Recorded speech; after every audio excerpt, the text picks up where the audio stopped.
Comment on a? Ngala mulu makala Kanyinda Junior. Yo où tu as pi? Na Ubaya. Oko betela biso lisolo. Ndenge nini ozwaki wana masasi? Oko betela biso lisolo. Masasi to banda iko bonda to bondi lelo to bipe lisusu. To premier jour moko de troisième jour to bondi de ba yoko betanga na zala ina rocket na ayoko betanga ibale koto ibimi koto apanzi muku wandi ina ngaya hotel.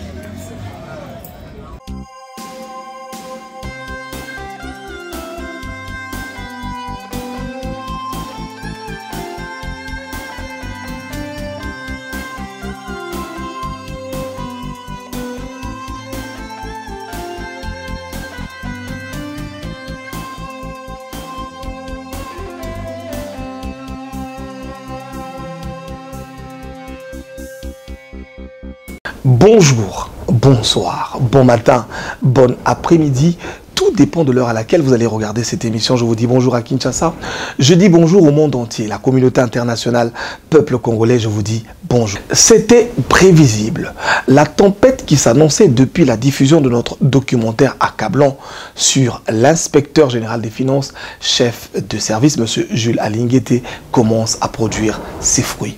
Je voudrais ici féliciter et remercier tout le peuple congolais qui nous accompagne dans ce combat. En effet, l'interpellation de M. Jules Alinguete pour audition par le procureur général de la Cour des comptes pourrait bien marquer le début d'une enquête judiciaire visant à clarifier son implication dans les affaires soulevées par notre enquête. Cette interpellation ne serait que justice, car la justice, dit-on, élève une nation. De quoi s'agit-il vraiment dans ce dossier?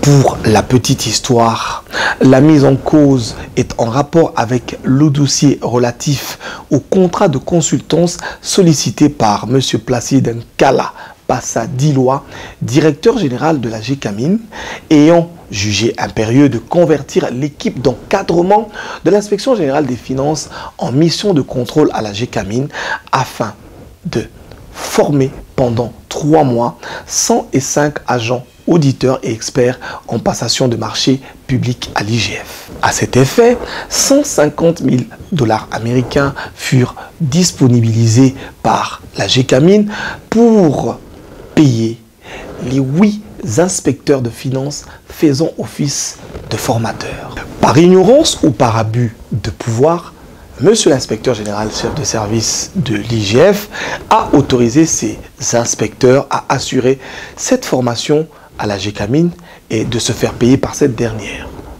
La question, là où le bas blesse, là où ça dérange, on aimerait savoir, ou nous aimerions savoir, est-ce que l'IGF est un service générateur de recettes? La réponse est non. À en croire à l'ordonnance numéro 87-323 du 15 septembre 1987 portant création de l'inspection générale des finances qui stipule ceci. Article 2. L'inspection générale des finances dispose d'une compétence générale en matière de contrôle des finances et des biens publics. À ce titre, elle vérifie, contrôle toutes les opérations financières de l'État, des entités administratives décentralisées, des établissements publics et organismes para-étatiques, ainsi que des organismes ou des entreprises de toute nature bénéficiant du concours financier de l'État, des entités administratives décentralisées et des établissements publics ou organismes para-étatiques sous une forme de participation en capital, de subvention, de prêt, d'avance ou de garantie. C'est clair comme l'eau de roche. Sa mission se limite à la vérification et au contrôle. Pire encore, il l'avait exigé, lui, le chef de service, inspecteur général des finances, à la GECAMIN, selon des sources dignes de foi, de payer les inspecteurs muets en formateurs. Comment un service de l'État payé par l'État congolais peut se faire payer par une autre entreprise de l'État? Revenons à l'ordonnance qui engendre l'IGF. À son article 5, cette ordonnance dit ceci, ou nous renseigne. L'inspection générale des finances dispose pour son fonctionnement et la motivation de son personnel d'une allocation budgétaire émergeant au budget annexe de l'État et au moins égale à 1% des recettes assignées aux régies financières de l'État ainsi que d'une allocation de 40% des pénalités douanières, fiscales et parafiscales recouvrées à la suite des redressements d'impôts, droits, taxes ou redevances éludées. Elle bénéficie également, en sus de crédits budgétaires lui alloués à cet effet. Elle bénéficie également, en sus de crédits budgétaires lui alloués à cet effet et émergeant du budget annexe de l'État, d'une quotité de 10% de pénalités recouvrées pour ses dépenses d'investissement. Ah, l'avarice, quand tu nous tiens. Nous allons revenir sur ce dossier de la Gécamine avec force détail, car ce n'est que la partie visible de l'iceberg. Je voudrais ici révéler quelque chose. Je ne remets pas en cause le travail de l'inspection générale des finances, ni me fais une fixation personnelle sur l'inspecteur général chef de service. Par contre, ce sont ces méthodes de travail qui laissent à désirer. Et je m'en vais ici vous en faire la démonstration. Les agissements de M. Jules Alinguete semblent refléter un désir de combattre les actions du chef de l'État, son Excellence Félix Antoine Tshisekedi. Personnellement, et toute l'équipe de Tchad Group International, nous l'avons dénoncé depuis très longtemps. Je voudrais ici prendre à l'exemple les travaux de construction de New Arena de Kinshasa, qui sont à l'arrêt aujourd'hui. Les matériaux de construction étant bloqués à Matadi sur instruction de l'inspecteur général des finances. Nous pouvons encore parler ici des travaux qui sont à l'arrêt du centre financier de Kinshasa, matériel aussi bloqué. Je voudrais ici soulever un autre point, celui de la carte d'identité. Vous le savez ici, chers Quinois et chers Congolais, ça fait plusieurs années que la République démocratique du Congo et tout le Congo, même le monde, attend que les Congolais puissent avoir une carte d'identité. Le président de la République qui avait annoncé la sortie de cette carte, ça fait belle lurette, aussi attend. Mais qui bloque? C'est l'inspecteur général des finances, nous dit-on. Et pourquoi bloque-t-il? Il soulève plusieurs raisons, dont une grande dont je peux parler ici dans cette émission, en attendant que je vous en parle déjà dans une grande émission que nous allons consacrer exclusivement à la carte d'identité, d'une question de surfacturation. Vous allez rire. Au moment où je vous parle, l'État congolais aurait déjà payé à peu près 20 millions de dollars et ces 20 millions n'ont jamais été utilisés par la société qui devrait ici donner aux Congolais leur carte d'identité. Allez vous poser la question. 20 millions de dollars ont été payés. Ces 20 millions de dollars, jusqu'au jour où je vous parle, n'ont jamais été utilisés. Mais on vous parle de contrôle de l'IGF.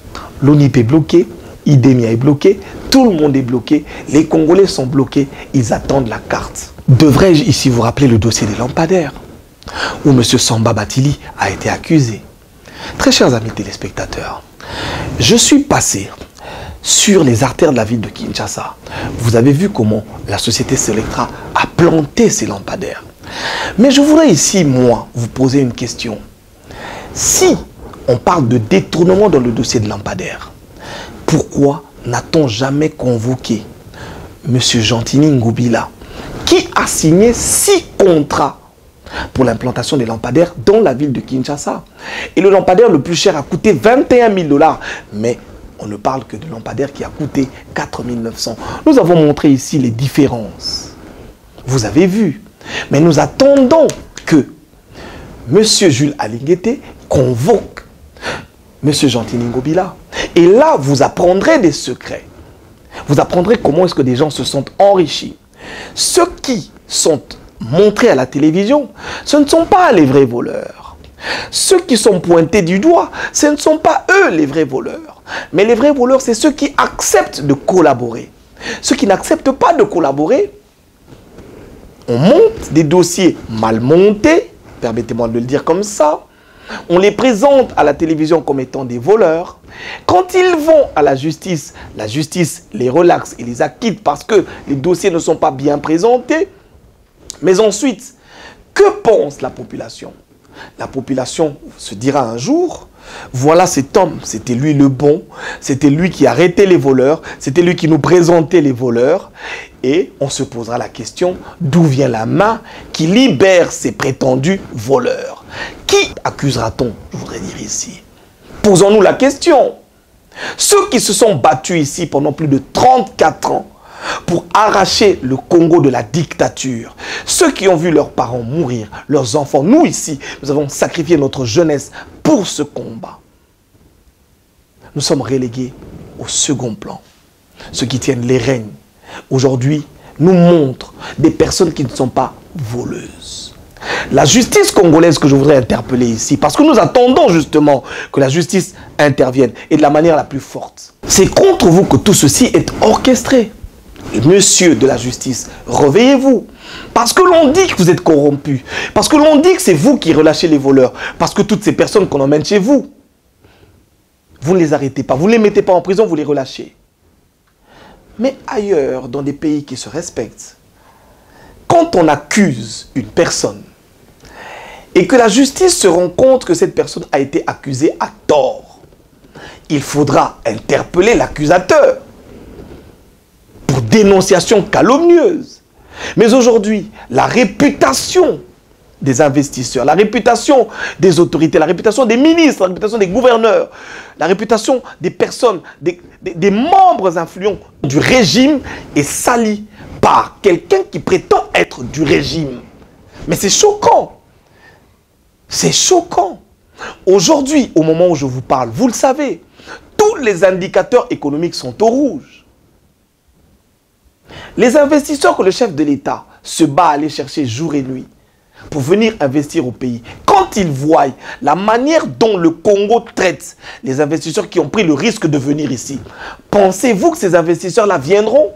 Pensez-vous que demain nous aurons des investisseurs sérieux quand ils voient la manière dont nous traînons dans la boue les investisseurs qui ont mis leur argent, les investisseurs qui ont accepté de venir ici au Congo souffrir avec nous? C'est un danger. Faisons très attention. Parce que l'inspecteur général de finances était la personne en qui le chef avait mis la confiance, évidemment, pour traîner en prison tous ceux qui volent l'État. Mais est-ce qu'il l'a fait? On peut se poser la question aujourd'hui. Combien d'argent l'État congolais, c'est une question que je vous pose, c'est une question que je nous pose. Essayons d'observer combien d'argent l'État congolais a récupéré depuis qu'on entend tout le bruit de l'inspecteur général des finances. Combien d'argent l'État congolais a pris? On a accusé ici, hier encore, la cominière. On accuse tout le monde. Mais ces personnes, quand elles se présentent devant la justice, on ne leur reproche rien. Devra-t-on penser que les dossiers de l'IGF ou les dossiers de l'inspecteur général des finances sont mal montés, ou que les juges, que les magistrats, que la justice est une justice corrompue?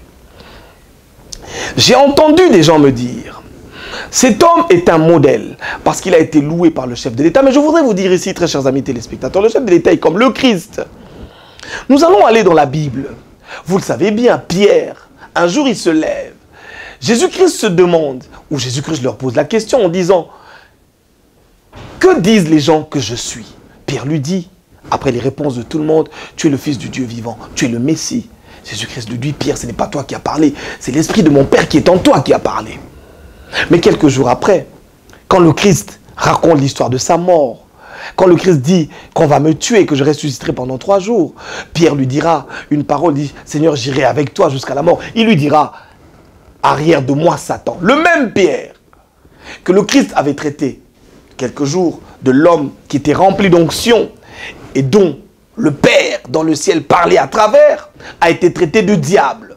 Il faudra comprendre que dans l'esprit du chef de l'État qui aime ce pays, il sait, il comprend que ceux qui sont avec lui, ou les hommes de Fachi, c'est ceux qui aiment ce Congo, ceux qui se battent pour l'intégrité, ceux qui se battent pour que les investisseurs arrivent, ceux qui se battent pour que le Congo se développe. Ce sont là les hommes de Fachi et les hommes que Fachi recherche. Alors commençons à nous observer, nous. Sommes-nous réellement les hommes de Fachi? Ou faisons-nous semblant être hommes de Fachi pendant que nous le combattons? Mais nous sommes en train de remarquer qu'à travers les agissements, tout porte à croire que l'inspecteur général des finances n'est pas fou pour Fachi. Il n'est pas avec Fachi, mais il le combat. Je vous ai montré ici quelques projets phares initiés par le chef de l'État qu'il bloque sans raison. Posez-vous des questions. Cette liste est loin d'être exhaustive. On peut encore parler ici des patrouilles financières.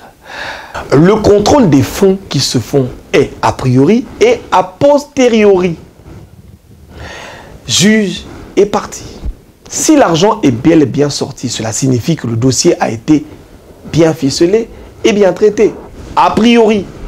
Mais crier au voleur a posteriori relève de l'acharnement ou de l'intention manifeste de saboter les actions du projet du chef de l'État. Beaucoup ont payé les frais. Je ne vais pas parler ici de Nicolas Kazadi.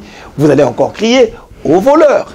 Mais quel est le juge qui a prouvé que réellement M. Nicolas Kazadi avait bien volé? Jusque-là, nous attendons que la justice nous dise. Nous pouvons aussi rappeler très rapidement le cas de Tony Mwaba, l'ancien ministre de l'enseignement primaire et secondaire. Vous avez certainement entendu qu'il a eu un conflit avec l'IGF. Ce que vous avez vu à la télévision, c'était vraiment pas ça le dossier. Le dossier portait sur la fourniture auprès d'une entreprise qui s'appelle Veridos des cartes. Et le ministre Tony Mwaba avait bloqué. Pendant que cette société était portée par qui, vous savez. C'est-à-dire que lui, quand il n'est pas dans un dossier, il bloque. Et il bloque qui? Il bloque comment? En salissant. En envoyant ses journalistes salir, insulter, porter atteinte. Et là, je me demande, où sont les instances? Même si nous sommes invités, nous irons. Je disais. Donc, vous allez vous rendre compte que le ministre Tony Mwaba, l'ancien ministre, le ministre honoraire, a payé les frais. Parce qu'il a refusé de démarcher. Encore, je dois vous dire que cette société, Veridos, qui voudrait fournir les cartes d'identité aux Congolais. Donc maintenant, vous comprenez, ou vous comprendrez quand je vous donnerai un peu plus d'explications, le blocage sur la carte d'identité. Parce que Veridos n'a pas eu, et parce que Veridos est de connivence avec, et que Idemia a gagné le marché, il faut bloquer Idemia, il faut diaboliser Idemia. Je vais vous revenir ici, amis téléspectateurs, avec des documents exclusifs, des lettres. Je vous annonce d'ailleurs, quand vous avez entendu sur les réseaux sociaux dire que Idemia aurait dit qu'il ne connaîtrait pas la société congolaise qui a gagné le marché ici, c'est faux. Parce que la société Idemia a bien répondu, je vous montrerai la correspondance. La société Idemia sera ici prochainement pour le bonheur des Congolais, les travaux d'impression des cartes d'identité. Comme vous l'avez compris, très chers amis téléspectateurs, l'inspecteur général des finances combat M. Félix Antoine Tshisekedi, le chef de l'État. Je vais vous donner ici un exemple et je reviendrai là-dessus avec force détail, je vous le promets. En tout cas, la semaine prochaine sera une semaine riche en informations. Vous allez avoir du top des enquêtes. Regardez-moi cette vidéo. Nous n'avons pas la guerre au Congo. Nous n'avons pas la guerre au Congo. Nous n'avons pas la guerre au Congo. We're not during the war in the Congo. Nous voyons la guerre à la télévision. We watch war on TV. Nous sommes à Lubumbashi, à Kinshasa, à Mbandaka, dans les grandes villes. Nous n'avions jamais vu la guerre au Congo. You can be in Lubumbashi, in Kinshasa, or any big cities in the Congo, and we've never seen war. Donc c'est une situation à plus de 2000 km des institutions. So it's a situation that is happening really far from all the big. Voilà comment notre inspecteur général des finances minimise la gravité du conflit à l'Est. Et ça, c'est inacceptable. Dans nos prochains numéros, je vais vous montrer des preuves de l'implication des hommes que nous avons ici à Kinshasa dans la guerre de l'Est, les noms que nous allons vous citer vont vous fermer les oreilles. Très chers amis téléspectateurs, cette brève se termine ici. Je voudrais rassurer le chef de l'État du soutien, de notre soutien, du soutien des Congolais. Je ne dirais pas ici tous les Congolais, mais de la majeure partie ou de la majorité des Congolais, parce que 73% des Congolais vous font encore confiance. Mais nous avons encore des brebis galeuses, ceux qui sont à l'intérieur, mais qui rongent, comme disent les Balouba.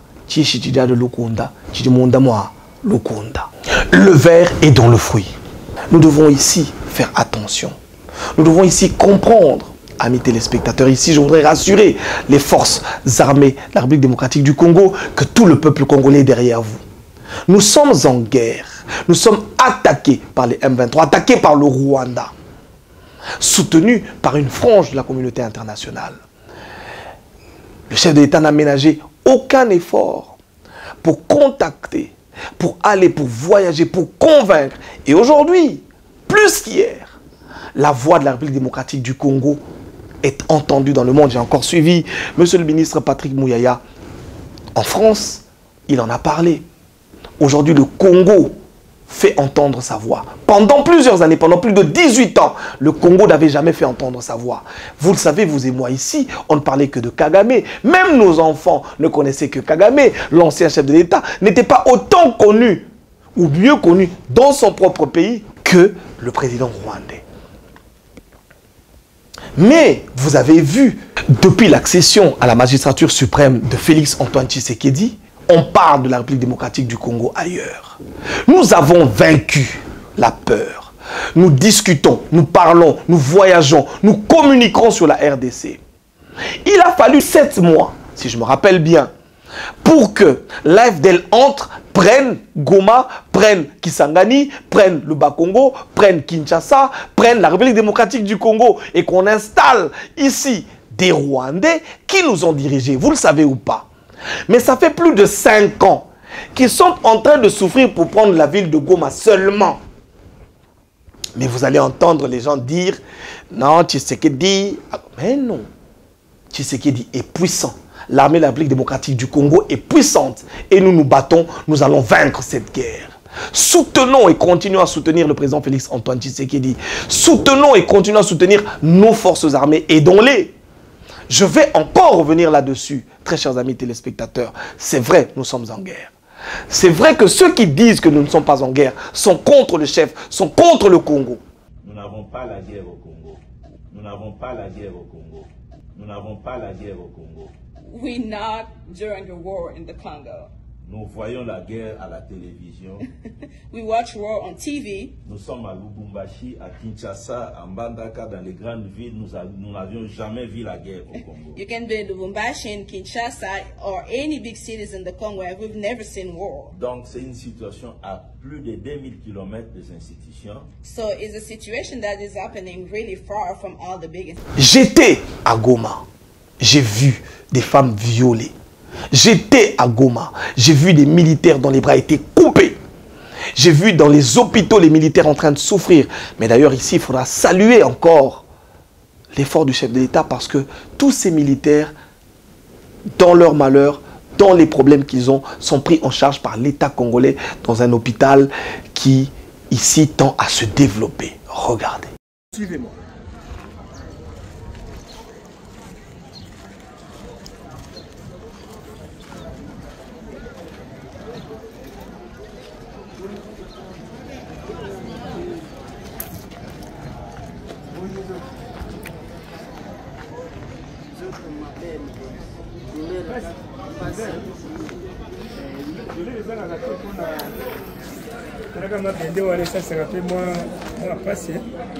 Mais ça va quand même. Il y a ma bende zali. Le gouvernement a décidé de le faire là. Donc on a dit nos problèmes les athées. Les athées ça va vous sonner beaucoup. Le gouvernement a remis à dit donc ça vous salé là. Donc côté qu'on a problème les athées. On a colonel, en tout cas suivi et ça bien colonel ya bataza na suivi makasi na hôpital en tout cas suivi za makasi ba docteur suivi za makasi. Kombo na ngala mulu makanyinda junior. Ngala mulu makala Kanyinda junior. Yo uti wapi? Na Rubaya. Na Rubaya. Oko betela biso lisolo. Ndenge nini ozwaki wana masasi? Oko betela biso lisolo. Masasi tobandaki kobonda tobondi lelo tobipe lisusu. Premier jour moko de troisième jour tobondi de baye kobetanga na zala ina roquette na nani. Baye kobetanga ibale koto ibimi koto. Bapanzi moko wandi. Ina ngaya hotel. Nous n'avons pas la guerre au Congo.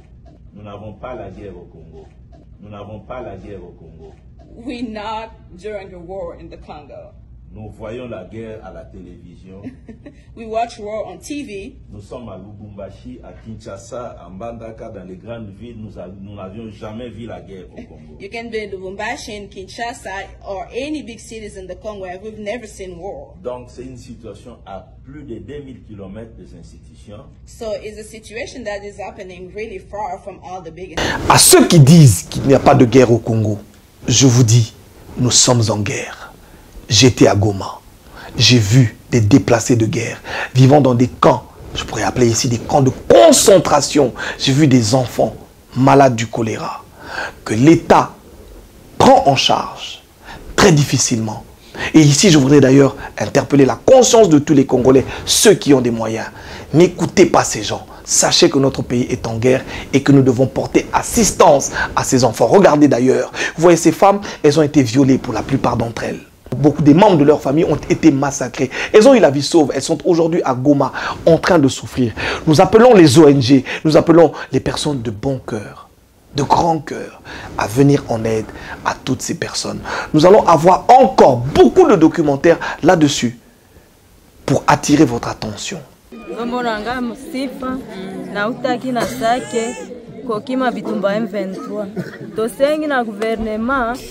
Epesa biso kimia salisa biso tozonge pa na biso sikoyo kotoyo tozonyo kwama tozangi biloko ya kolia esika kolala tozangi biloko nyoso gouvernement salisa biso tozonge pa na biso vraiment nyere mawazo vita inatutawaniza tusana tunakufa wamingi wanakufa na wenye wanakimbia tulifika huku lakini njala inatuweka tabani Jala inatuweka tabani.